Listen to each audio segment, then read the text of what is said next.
demo on a topic called Z transform. Z transform. Here, which is a module 5 of VTU syllabus, and 4th E&C students are having the syllabus.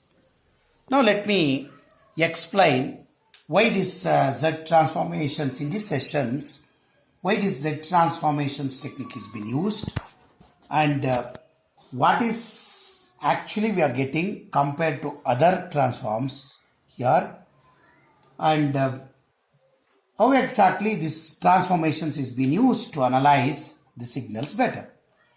Now let me see what is Z transform here first, one by one. Z transformations is a technique. Using this, we can analyze discrete time signals better. We can analyze discrete time signals better, and we can analyze or we can study signals and systems efficiently. We can also design digital filters, efficient digital filters. Now all this analysis or the digital filters design is required to do real-time projects of today, so that we can process faster and better, right, for today's applications. Now let me see how exactly this transformations now in deep is different compared to other transform like Laplace transform or discrete Fourier transform, discrete time Fourier transforms. Now Z transform is nothing but it is a discrete time counterpart of Laplace transform. It is also nothing but it is an extension of discrete time Fourier transform. It is an extension of discrete time Fourier transforms. What is that exact extensions? Here, those signals which we cannot process using discrete time Fourier transforms can be processed using Z transformation techniques.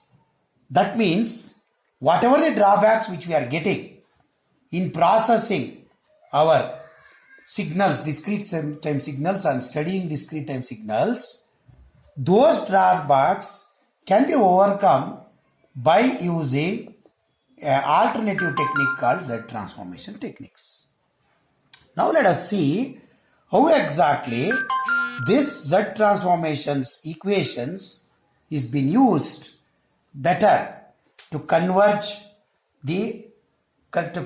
points, discrete time signals, right, using one formula, using a Z transformations formula, and afterwards using that formula how to analyze discrete time signals x of n better, and in the end we'll see the convergence, right. Now let me consider one LTI systems. LTI systems, for example, right, linear time invariant systems. Its input is x of n and its impulse response is h of n and its output is y of n. Now, when you use Z transformations formula x of z to write this, to analyze this input x of n or h of n, by using Z transformations, if I write equations, n starts from minus infinity to plus infinity, x of n your input, z power minus n, you will get Z transformations, right, equations. This is the standard equations to write any input x of n in Z transformations, and later we can analyze also. Now, this is the standard equations to convert any input sequence into Z transform. Similarly, if you want h of n, Z transform of h of n, same h of z is equal to summation n is equal to minus infinity plus infinity h of n, your input h of n into z power minus n. This is standard equations again. Now let me use this input, right, these equations. Remember these equations. Using these equations, let me consider an example and solve a problem. That example, we will get Z transform and reason of convergence. Now let me go for one simple problem so that you will understand better, right? Find Z transform of any discrete time sequence. Let us say x of n is equal to alpha to the power n into u of n. This is the equations input. Let us say our right sided sequence. This is u of n is a step functions. Let me consider one right sided sequence alpha to the power n u of n as your input. Now, and also plot region of convergence. Where exactly it converges, you plot. This is the simple problem input is giving. Now how to solve this? First write Z transform equations, general equations to any input. X of z is equal to n is equal to minus infinity to plus infinity two-sided. X of n into z power minus n. This is the standard equations, right? Now write this x of n input here, right? Now before writing, you can substitute here also.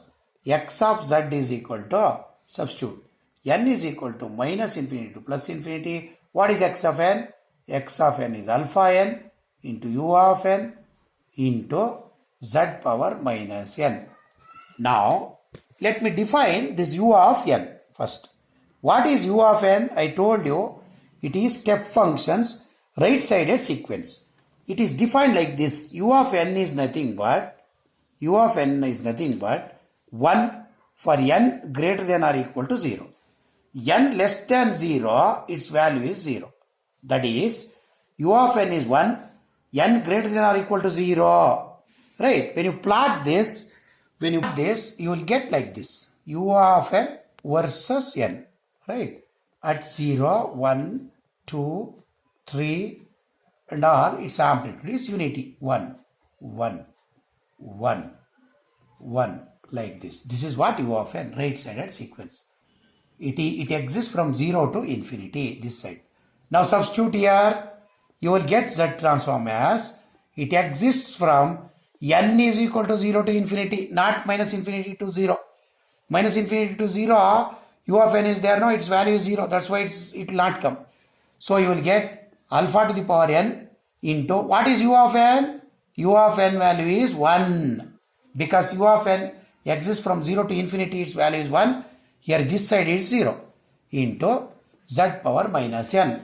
Therefore simplify this, you will get x of z is equal to summation n is equal to 0 to infinity alpha z inverse to the power n. I will write these two like this. I will tell you why, because there is a infinite sum formula exists which says that infinite sum formula starts from 0 to infinity. This says that n is equal to 0 to infinity, infinite sum, alpha to the power n if expression is like this, instead of alpha z inverse alpha to the power n if it is. The formula says 1 by 1 minus alpha. Now let me apply this infinite sum formula to this. What happens? Here also n is equal to 0 to infinity is there, 0 to infinity is there. Alpha is there, instead of alpha z inverse is there, to the power n, Now, therefore, by apply infinite sum formula, above formula, you will get x of z is equal to 1 by 1 minus, what is alpha? Alpha is alpha z inverse. Now, call this very, very important equations now. To check Z transform exists or not, this equation is important. For example, condition says x of, to get reason of convergence, ROC, x of z exists, Z transform exists only if this alpha z inverse is less than 1. It should be, this mod value of this should be less than 1.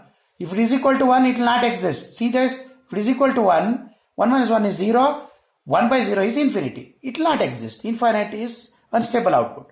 Therefore, it should be less than 1. Less than 1 means, let's say 0.8, this value. 0.8 means 1 minus 0.8 is 0.2, 1 by 0.2 is 5. If it is finite, then exists. Therefore, like that, this is the condition. Now simplify this. Alpha by Z mod is less than 1, which is nothing but mod alpha less than mod Z, which is also nothing but mod Z is greater than mod alpha. This is nothing but reason of convergence. Now let me plot this condition, reason of convergence. What will happen is, now see this.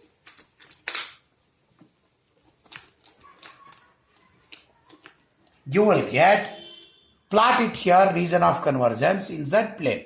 That is Z plane where real Z coordinates and imaginary Z coordinate this is, right? Now here 0, alpha is the range. Then you will get reason of convergence outside alpha. The condition is ROC mod Z greater than mod alpha. What is the meaning? Outside alpha, you will get reason of convergence. Like this, outside alpha. That means outside the circle. Outside the circle. Right. So reason of convergence, outside the circle, outside alpha you will get. If it is left-sided sequence, if your sequence is left-sided, for example, alpha to the power n, u of minus n, let us say. U of minus n means exactly left-sided sequence you will get this side.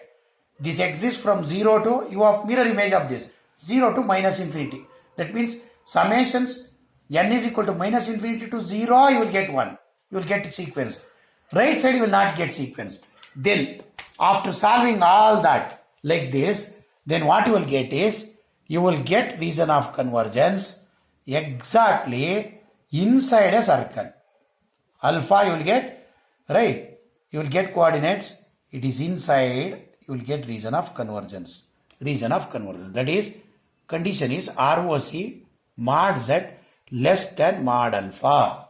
What's the meaning? If the sequence is right-sided, given sequence is right-sided, right? Then the reason of convergence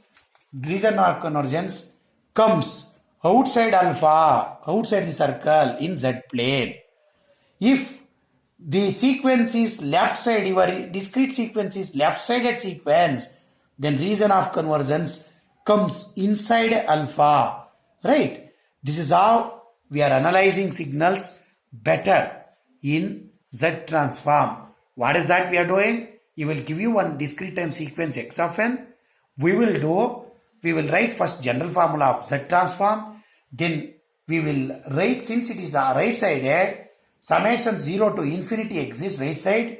Then find out reason of convergence. Mod Z greater than mod alpha you will get. Reason of convergence comes outside Z alpha. That means in Z plane. If it is left-sided sequence, ROC comes inside the alpha in the Z plane. Now, this is how we can analyze any discrete time signals x of n better here and converges better. For example, if you use discrete time Fourier transform, what will happen? For bounded input, you will get bounded output. That means for a input, stable input, you will get stable output. That's the conditions. If you give unstable input, in case of discrete time Fourier transform, you will get output also unstable in finite terms. Here that will not be the case. For some of the signals, unstable signals, here the output, x of z output you will get is stable output. That means here if you give unstable input also, you will get stable output. This is not there in any other transforms. This is where it is flexible and efficient to analyze any discrete time signals better to do processing of today's applications, right? That's how, right, we can converge here better compared to other transforms. I hope I am clear, right? This is the transform in these sessions. Thank you.